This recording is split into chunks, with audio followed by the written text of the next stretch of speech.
Hi there, this is Åsa with a new process video. Today I'm making a layout with photos of the ground. Yes, I pointed my camera towards the stony, littered, charred beach at Klampenborg when we went there for our outing. And it was very special. So I developed 4 photos from this beach, and I thought they were beautiful. I saw a video by Gretchen Henninger and over at Stamping Rooster, and she's just one of my favorite scrapbookers because she's so artistic, and she was using frames, and I remember that I commented on her video and I said, oh, I want to play with frames, or yes, frames, and she replied to me that would be fun to see you just do that. So this is kind of it wasn't a challenge, but it was a friendly suggestion that I would try frames. Since I didn't have any frames and I'm pretty much on a spending freeze from now on till Christmas, I went ahead and made my own.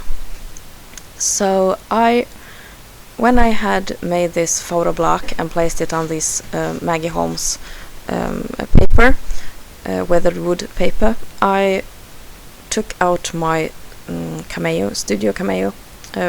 To the left on the screen, in the Silhouette Studio program, there are a couple of shapes, and I chose the shape that's a rectangle with rounded corners, and then I just made rectangles and boxes. Inside boxes and inside boxes, inside boxes. I made so many of these frames that I could possibly fit onto 12 by 12 paper. And I made some long, and some were just more the same width and as height. And I filled them with more boxes of the same dimensions, and I didn't care much if those were centered. I just wanted the outline. So some of the frames that you see on this layout has irregular widths on the edges, or the frame sides, but that only creates interest for the eye for this kind of layout, I think.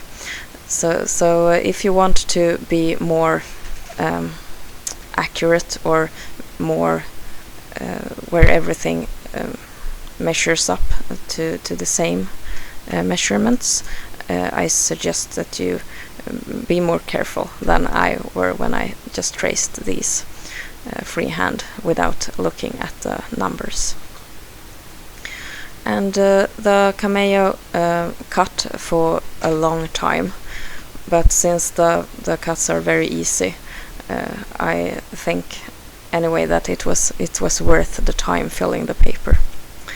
And I will have fun playing with these frames for a long time. I have a whole bag full of frames, so lots of fun, and I cut them in white. So when I was ready, I just pressed the cut tool there and chose the plain cardstock and pressed print after adjusting my blade accordingly. So these are the pieces that I will be working with. The beach at Klampenborg. Not all parts of the sea side was possible to get to, but on the western part of the island there were a stony kind of stone sand beach where we went and looked at the seaside, and the kids threw rocks in the water, and it was very, very relaxing to just walk there and listen to the waves. And I came across this part of the beach where there were lots of shards from china, kitchenware, chinaware, cups. You see the handles from several cups in one place, and you see some of the shards still have the patterns from the decorations, like a gold lining and blue, almost like Dutch china.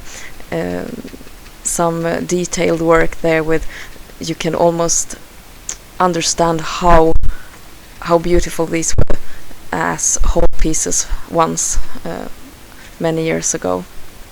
And I thought to myself, how is this possible for these shards to be so many in this beach? And I still haven't gotten an answer to that question, because it was almost like someone had took a whole cupboard of kitchenware and just smashed it into pieces and poured it along these stony beaches, and there were glass shards and sea glass there, and it was pieces of brick, and all these signs of human activity. And so at the same time, it was an eerie kind of feeling that these were precious things that had been forgotten, left behind, smashed, violently smashed. It was very strange to see these things, both so beautiful and also so destroyed or broken. It was very special, and I thought that these frames highlighted these shards so well, because I almost got to point out those that I thought were extra beautiful, like those cup handles and those pretty shards with the gold paint, the gold foiling there. These photos to themselves were very much chaotic, since there were stones all around them, and I had taken the photos from different distances, so they didn't actually match with each other. But with these frames, I got to highlight different sections of the photos, and even though the frames were irregular and they were many, it became kind of a kept together impression. I hope you understand what I'm talking about. Anyway, together with the wood grain, the weather wood in the background, and the white frames, and these bright white pieces of china, I thought I needed something a bit darker to form a title, so I brought out a package of thickers that I bought in Stockholm, and it's the black script font that has the small white stitches along the edges. And I was actually a bit disappointed because I didn't have enough of one of the letters. I think it was the R, and I was afraid that if I cut it, it would be visible because of that stitched line. But I think that I got away with it pretty well. I think I cut up an N or something like that. And the title for this page is Shards, Skärvor in Swedish, and I will pretty much leave it like this.